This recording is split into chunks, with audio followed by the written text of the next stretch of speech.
안녕하십니까. 김수진 신부입니다. 네, 다음 주면 또 우리 민족의 대표적인 명절인 설날입니다. 아마 벌써부터 명절을 준비하신다고 분주하신 분들도 있지 않을까 생각합니다. 코로나로 인해서 여전히 많은 수가 함께 모이기는 쉽지 않은 시간입니다. 그래도 명절이라는 시간 자체가 우리에게 주는 기쁨이 있는 것 같습니다. 물론 누군가에게는 손님도 치러야 하고 일도 해야 하는 피곤한 시간일지도 모르겠지만 어쨌든 또 명절 연휴 잘 맞이하시기를 바랍니다. 교육이라는 말이 있습니다. 영어로는 education. 이 말의 어원을 보면 밖으로라는 뜻을 가진 에와 또 끌어내는 것을 의미하는 라틴어 두카레가 합쳐진 말입니다. 한마디로 밖으로 끌어내는 것을 교육이라고 합니다. 상대방 속에 무언가 잠재되어 있는 것들을 끌어내는 것이 여전히 알 속에 머물러 있다면 그 알을 깨고 나올 수 있도록 도와주는 것이 교육입니다. 사실 우리나라 교육은 오랫동안 학생들 속에 잠재되어 있는 무언가를 끌어내는 것이 아니라 정해져 있는 것들을 암기하는 것이었습니다. 우리는 민족 중흥의 역사적 사명을 띠고 이 땅에 태어났다. 연세가 좀 있으신 분들은 많이 들어보셨을 것입니다. 국민교육헌장의 시작 부분입니다. 그 당시에는 국민교육헌장까지도 달달 외워야만 했습니다. 주어진 것들을 그대로 받아들이고 깨닫기도 전에 외워야만 교육이 잘 된 것으로 생각했습니다. 물론 이렇게 외우는 것도 무작정 부정적인 것만은 아닙니다. 나름대로 시간도 절약이 되고 또 단기간에 높은 효율을 낼 수도 있습니다. 하지만 교육이라는 것은 그 동시에 알 속에 있는 이들이 알을 깨고 나오도록 성경적인 표현에 의하면 눈먼 사람이 눈을 뜰 수 있도록 이끌어 줘야만 합니다.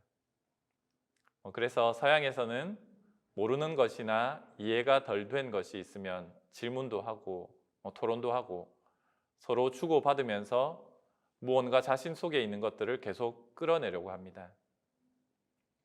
제가 이런 말을 하다 보니까 질문 안 한다고 뭐라 하는 듯한 그런 느낌이 듭니다. 그런 것은 아닙니다. 신앙생활을 하는 데 있어서도 아는 것이 중요하다고 했지 않습니까? 하지만 그 알미 단순히 내 머릿속에 어떤 지식을 하나 더 넣는 그런 알미 아니라 계속 보는 눈을 키워나가야만 한다는 것입니다. 이런 시간들을 통하여 다시 한번 보는 눈을 잘 키워나갈 수 있었으면 합니다. 오늘의 질문입니다. 죄라는 것을 어떻게 알 수 있나요? 유켓 프렌즈는 이렇게 대답합니다. 죄를 짓는다는 것은 우리가 하지 말아야 한다는 것을 알면서도 나쁜 일을 한다는 것을 의미해요. 또한 착한 일을 해야 한다는 것을 알면서도 그 일을 하지 않는 것도 의미해요. 우스갯소리로 우리나라 사람들이 가장 많이 짓는 죄 두 가지가 주일 미사에 빠진 죄와 이 밖에 알아내지 못한 죄라고 합니다. 어떻습니까? 주일 미사에 빠진 것이 죄라고 생각하십니까? 예를 들어서 주일 미사에 오다가 심각한 위험에 빠진 사람을 봤고 그래서 그 사람을 도와준다고 미사에 빠졌다고 한다면, 아니면 반대로 그런 사람을 외면하고 미사에 참석했다면, 또 다른 측면에서 주일 미사에는 와 있는데 마음은 전혀 다른 데에 가 있고 주님을 한 번도 제대로 불러보지 않은 채 미사가 끝났다면 이것은 죄가 아닐까요? 단순히 했다 안 했다는 행위만으로 죄다 아니다를 판단하기에는 무리가 있습니다. 사실 많은 분들이 고해성사를 하면서 뭐가 죄인지 모르겠다고 많이 말씀하십니다. 그래서 이밖에 알아내지 못한 죄를 이야기하십니다. 차라리 체크리스트가 있어서 이것은 죄고 이것은 죄가 아니고를 나누어 놓았으면 좋을 것 같은데 그런 체크리스트는 주어지지 않습니다. 만일에 그런 차원에서 하느님을 본다면 하느님은 그저 우리가 죄를 짓는지 안 짓는지 감시하시는 감시자의 차원밖에 되지 않을 것입니다. 예수님께서 우리 죄를 위해서 돌아가셨다고 하면서 여전히 우리가 죄를 짓는지 아닌지 감시만 하고 계신다고 생각한다면 우리의 신앙이 얼마나 협소하겠습니까? 그래서 죄를 좀 다른 차원에서 한번 들여다봤으면 합니다.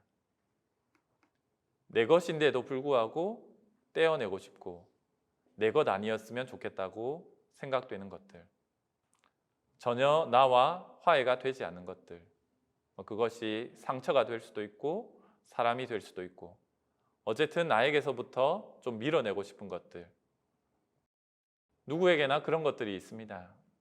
아마 우리는 마지막까지도 그런 것들과 씨름하면서 살아가야 할 것입니다. 심리학자 프로이트에 의하면 인간은 이드와 에고와 슈퍼에고가 있다고 했습니다.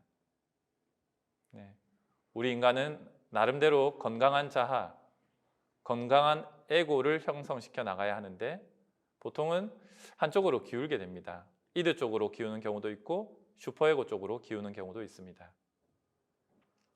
이드 쪽으로 기울었다는 것은 예를 들면 자기 먹고 싶은 거 다 먹고 또 자기 하고 싶은 거 다 하고 자기 욕구대로 사는 것입니다.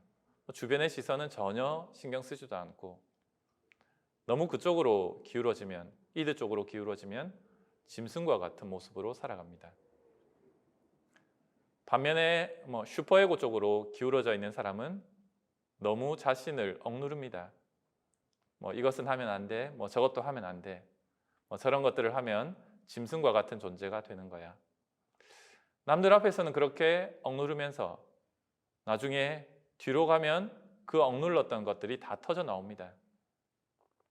그래서 남들 안 볼 때 자신의 욕구를 표출하게 되고 또 생각지도 못한 상황에서 터져 나오게 되고 결국 인간은 기본적인 욕구가 있는데 그것을 적당히 해소하지 못하고 너무 억누르기만 한다면 문제가 발생하는 것입니다. 아마 성경 속의 바리사이들도 나름대로 보면 도덕적이고 율법적이었지만 슈퍼에고가 굉장히 강했지만 너무 자신을 억누르고 살아갔기 때문에 그러한 것들이 세리와 죄인들에 대한 공격성으로 표출되지 않았나 생각합니다. 그런 면에서 적당한 균형이 필요합니다. 주님께서는 이런 측면에서 균형을 잡아주시기 위하여 우리 가운데로 오셨습니다. 그래서 세리와 죄인들과도 어울리셨고 또 바리사이들과도 어울리셨습니다. 우리는 끊임없이 내 것 아니었으면 좋겠다고 생각하는 마지막까지 나에게서 밀어내고 싶은 것들을 나의 것으로 받아들이는 작업들을 해야 합니다. 주님께서는 바로 그런 것들을 받아주셨고 껴안아 주셨고 용서 속에서 그것들과 함께 하기를 바라십니다.